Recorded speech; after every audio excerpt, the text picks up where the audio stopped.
Welcome to our channel. Today we how to transfer money from Cash App to Citizens Bank. Quick fix step by step clearly. To transfer money from Cash App to Citizens Bank, start by opening the Cash App on your mobile device. Log into your Cash App account using your credentials. On the home screen, locate the Cash icon at the bottom of your screen. Tap on the Cash icon to access your balance. Select Withdraw or Cash Out to transfer money from your Cash App. Enter the amount you wish to transfer to Citizens Bank. Choose the payment method for your transfer. If you haven't linked Citizens Bank yet, go to the Banking tab. Tap on Link Bank and enter your Citizens Bank account information. Make sure the information you enter is accurate to avoid any issues. After linking your account, return to the Cash Out screen. Select your newly linked Citizens Bank account as the destination for your transfer.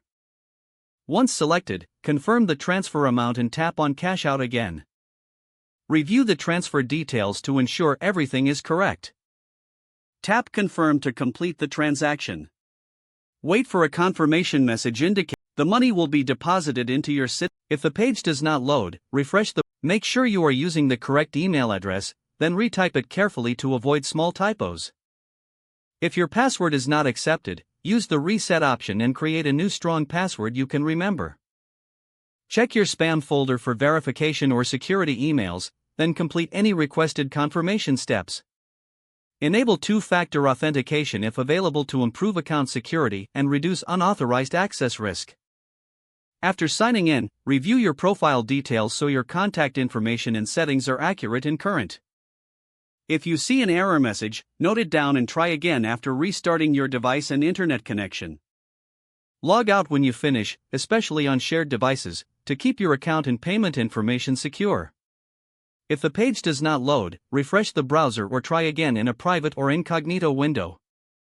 Make sure you are using the correct email address, then retype it carefully to avoid small typos. If your password is not accepted, use the reset option and create a new strong password you can remember. Don't forget to like this video and subscribe to our channel for more step-by-step tech guides.